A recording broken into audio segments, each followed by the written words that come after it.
بسم الله الرحمن الرحيم إذا جاء نصر الله والفتح ورأيت الناس يدخلون في دين الله أفواجا فسبح بحمد ربك واستغفره إنه كان توابا. அளவற்ற அருளாளனும் நிகரற்ற அன்புடையனுமாகிய எல்லாம் வல்ல ஏக இறைவனை போற்றி புகழ்ந்தவனாக அவனது நல்லருள் என்றென்றும் அவனது இறுதி தூதராக இந்த உலகிற்கு வருகை புரிந்த அண்ணன் நபிகள் நாயகம் முஹம்மது முஸ்தபா ரசூலை கரீம் ஸல்லல்லாஹு அலைஹி வஸல்லம் அவர்கள் மீதும் அவர்களை பின்தொடர்ந்த உத்தம நபி தோழர்கள் மீதும் இறைவனின் நல்லடியார்கள் அனைவர் மீதும் குறிப்பாக இந்த நிகழ்ச்சியிலே பங்கு கொண்டிருக்கின்ற நம் அனைவர் மீதும் இறைவனின் பேரருள் பொழியப்படட்டுமாக என்ற பிரார்த்தனையுடன் என்னுடைய உரையினை தொடங்குகின்றேன். குணகுடி அனிஃபா அண்ணன் அவர்கள் 13 ஆண்டு காலம் சிறைவாசம் அனுபவித்து இறுதியில் வழக்கிலே தீர்ப்பு வழங்கப்பட்டு நிரபராதி என்று விடுதலை செய்யப்பட்ட சூழலில் இங்கே மேலப்பாளையத்திலே நடைபெறக்கூடிய இந்த பொதுக்கூட்டத்திற்கு இந்திய நீதிமன்றங்களும் சிறைச்சாலைகளும் என்று ஒரு பொருத்தமான தலைப்பை அளித்திருக்கின்றார்கள். இந்த பொதுக்கூட்டம் நடைபெறக்கூடிய இந்த சூழலில் மிக முக்கியமான ஒரு விவாத பொருளாக நீதிமன்றங்களும் சிறைச்சாலைகளும் மாறிவிட்டு இருக்கக்கூடிய ஒரு சூழலை பார்க்கின்றோம். நம்மை பொறுத்தவரை தமிழக அளவிலே பார்க்கும்போது 1997 ஆண்டு டிசம்பர் மாதம் 6ஆம் தேதி சென்னையிலிருந்து புறப்பட்ட 3 தொடர் வண்டிகளிலே நடைபெற்ற வெடிகுண்டு வழக்கு ஏறத்தாழ 13 ஆண்டுகள் பூந்தமல்லியில் உள்ள ஒரு சிறப்பு நீதிமன்றத்தில் நடத்தப்பட்டு அதில் குற்றவாளிகள் என்று கைது செய்யப்பட்டு தீவிரவாதிகள் என்று முத்திரை குத்தப்பட்டு கைது செய்யப்பட்ட 7 பேரும் அவர்கள் குற்றமற்றவர்கள் என்று பூந்தமல்லி சிறப்பு நீதிமன்ற நீதிபதி பிரேம்குமார் அவர்கள் தீர்ப்பு வழங்கியது தமிழகத்திலே சமீபத்திலே நாம் அறிந்த நிலை. இந்திய அளவிலே பார்க்கும்போது மிகவும் பரபரப்பாக இன்றைக்கு கூட செய்தித்தாள்களிலும் தொலைக்காட்சியிலும் ஒரு முக்கியமான வழக்கிலே அளிக்கப்பட்ட தீர்ப்பும் அதில் சம்பந்தப்பட்ட தொடர்புடைய ஒருவர் அமெரிக்காவிலே பிறந்துவிட்ட காரணத்தினால ராஜமரியாதையுடன் இந்திய அரசினால் தப்ப வைக்கப்பட்ட ஒரு வழக்கை பற்றியும் பரபரப்பாக பேசப்படக்கூடிய ஒரு சூழலை பார்க்கின்றோம். நான் குறிப்பிடுவது போபால் விஷவாயு வழக்கு தொடர்பானது.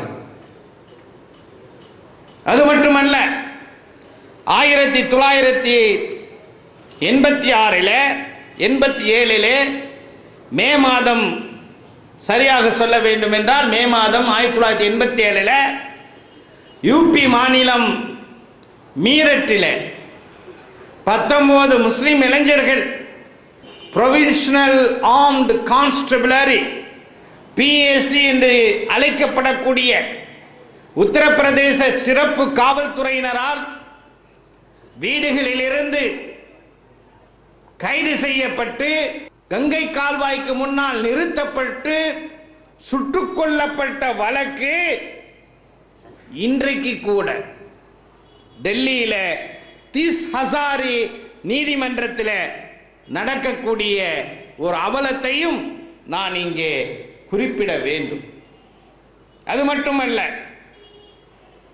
பூனாவிலே ஜெர்மன் பேக்கரியிலே நடைபெற்ற ஒரு வெடிகுண்டு வழக்கு, இந்த ஆண்டு நடைபெற்ற குண்டுவெடிப்பு, அது தொடர்பாக மங்களூர் விமான நிலையத்தில் அந்த விமான விபத்து நடைபெற்றதற்கு மறுநாள் அப்துல் சமத் பட்கலி என்ற ஒரு இளைஞர் வந்து இறங்குகிறார்.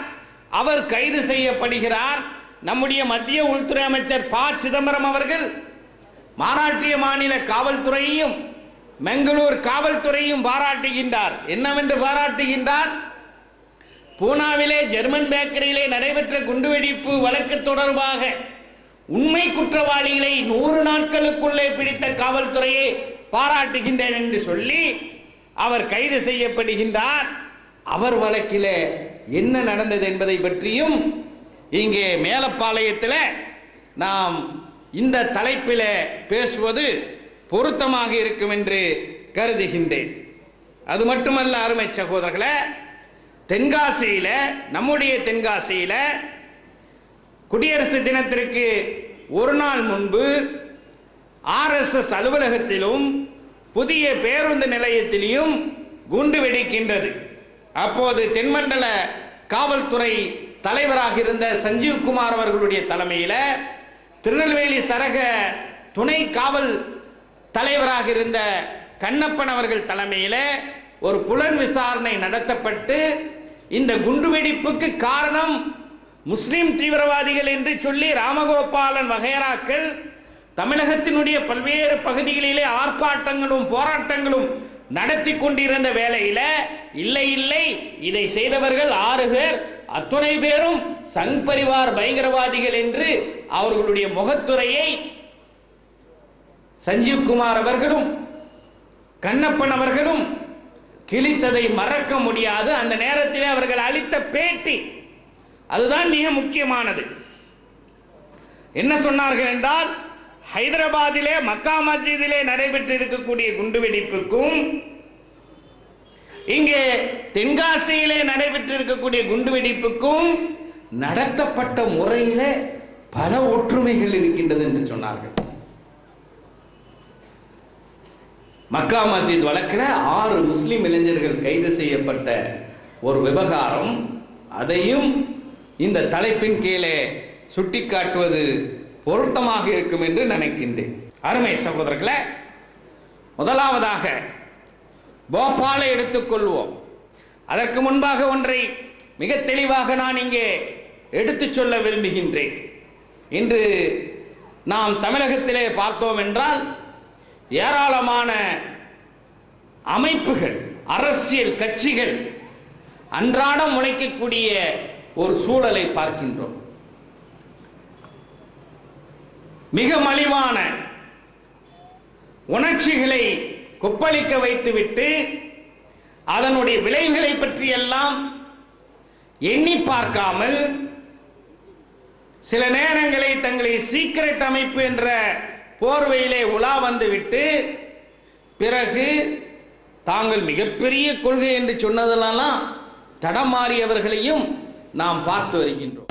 ஆனால் அருமை அண்ணன் குணங்குடி அனிஃபா அவர்கள் குறிப்பிட்டது போல 15 ஆண்டுகளுக்கு முன்னால் 1995 முஸ்லிம் சமூகத்திற்கு எதிராக நடைபெறக்கூடிய மனித உரிமை மீறல்களை கண்டித்து ஒரு சுவரொட்டி கூட ஒட்டுவதற்கு நாதியற்ற நிலையிலேதான் தமிழ்நாடு முஸ்லிம் முன்னேற்ற கழகம் என்ற பேரமைப்பு ஜனநாயக அடிப்படையில்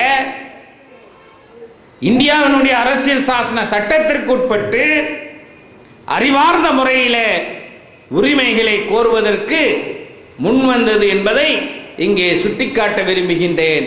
அந்த கோணத்திலே தான் இந்த தலைப்பையும் நான் அமைத்துக் கொள்ள விரும்புகின்றேன்.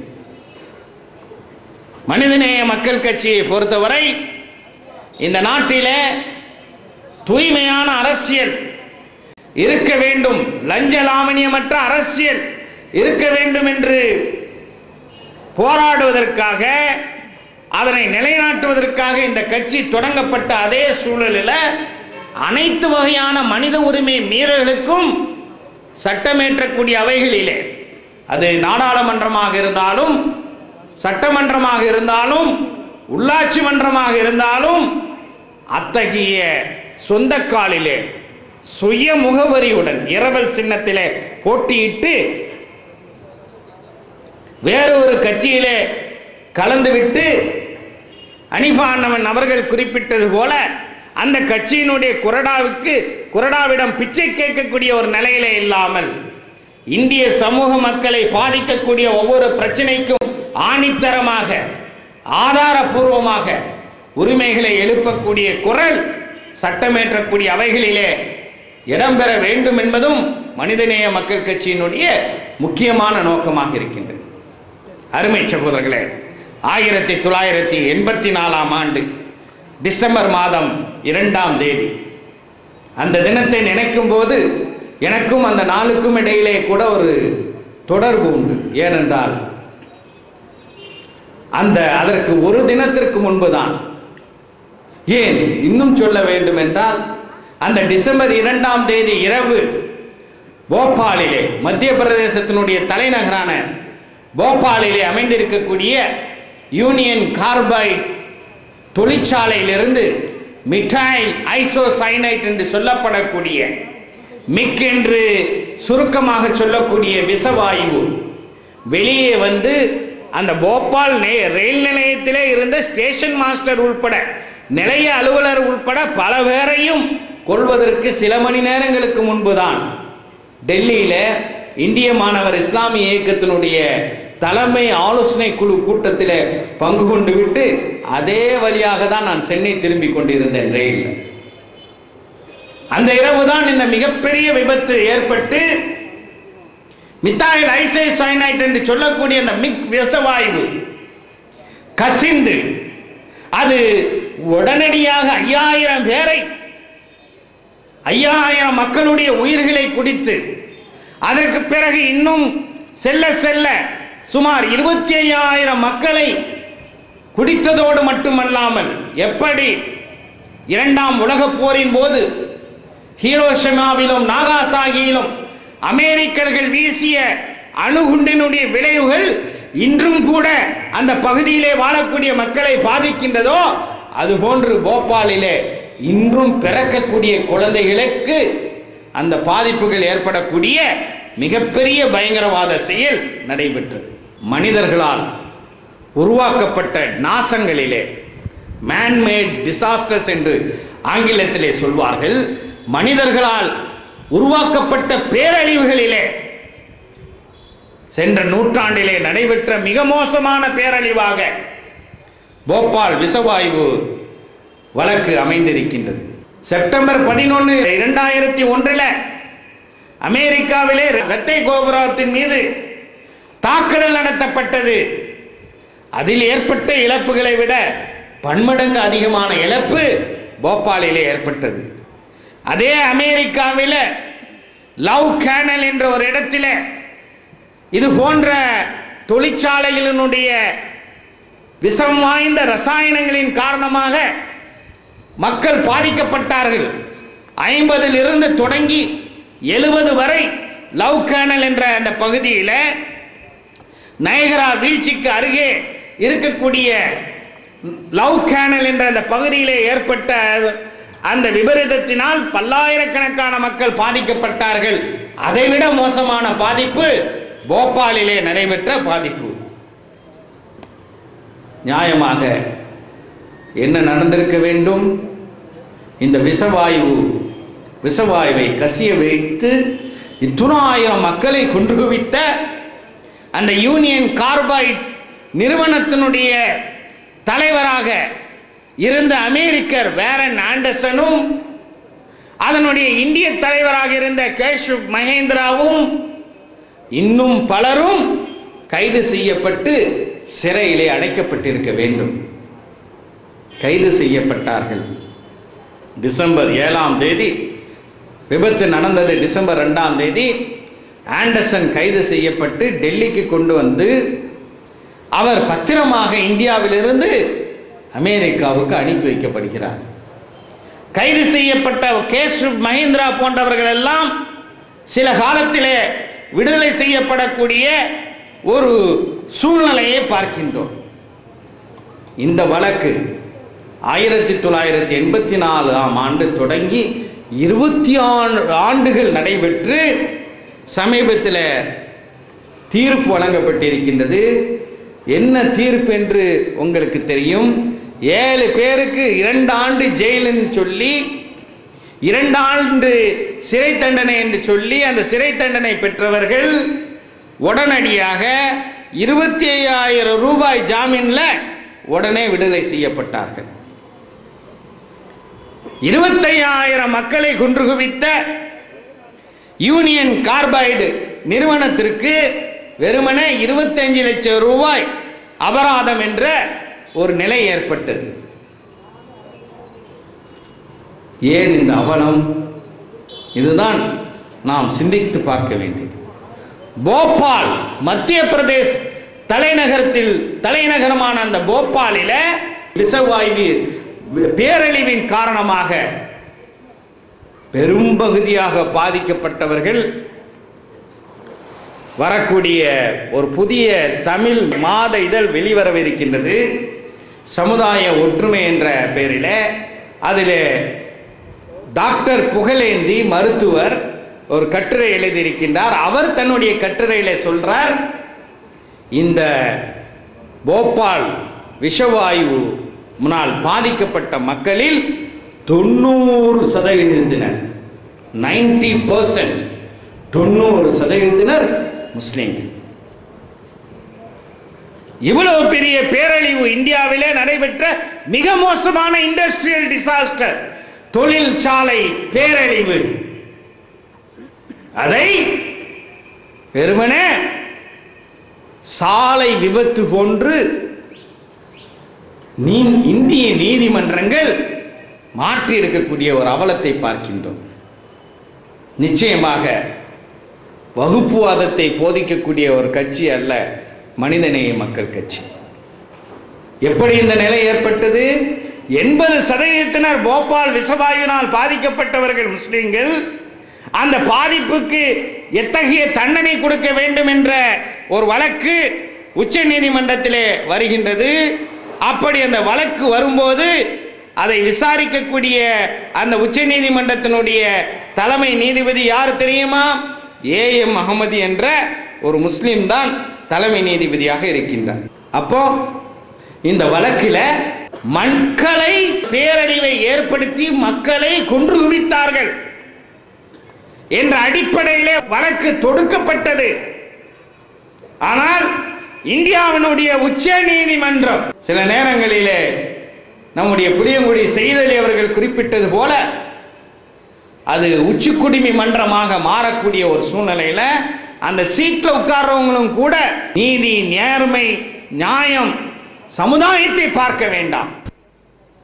ஆனால் நீதி, நேர்மை, நாணயத்தை எல்லாம் மறந்துவிட்டு மேன்ஸ்லாட்டர் என்றால் மனிதர்களை கொன்று குவித்தார்கள் என்றால் வேரன் ஆண்டர்சனுக்கும் அவரை சார்ந்தவர்களுக்கும் 10 ஆண்டுகள் சிறை கொடுக்க வேண்டும். ஆனால் அதுக்கு பதிலாக மோட்டார் பைக்கில் நீங்கள் போயிட்டு இருக்கும்போது ஒரு விபத்தை ஏற்படுத்துறீங்க, காரில் போயிட்டு இருக்கும்போது ஒரு விபத்து ஏற்படுகின்றது. அப்போது ஓட்டுநருடைய கவனக்குறைவின் காரணமாக அல்லது ஓட்டுநர் தாறுமாறாக வாகனத்தை ஓட்டி இந்த விபத்து நடந்தது என்பதற்காக வேண்டி அந்த பிரிவின் கீழே இந்த வழக்கு மாற்றப்படுகிறது. விளைவு என்ன தெரியுமா? 10 ஆண்டுகளுக்கு பதிலாக 10 ஆண்டுகள் சிறை தண்டனைக்கு பதிலாக வெறும் 2 ஆண்டு சிறை தண்டனை. இதை நியாயப்படுத்தினார் அகமதி.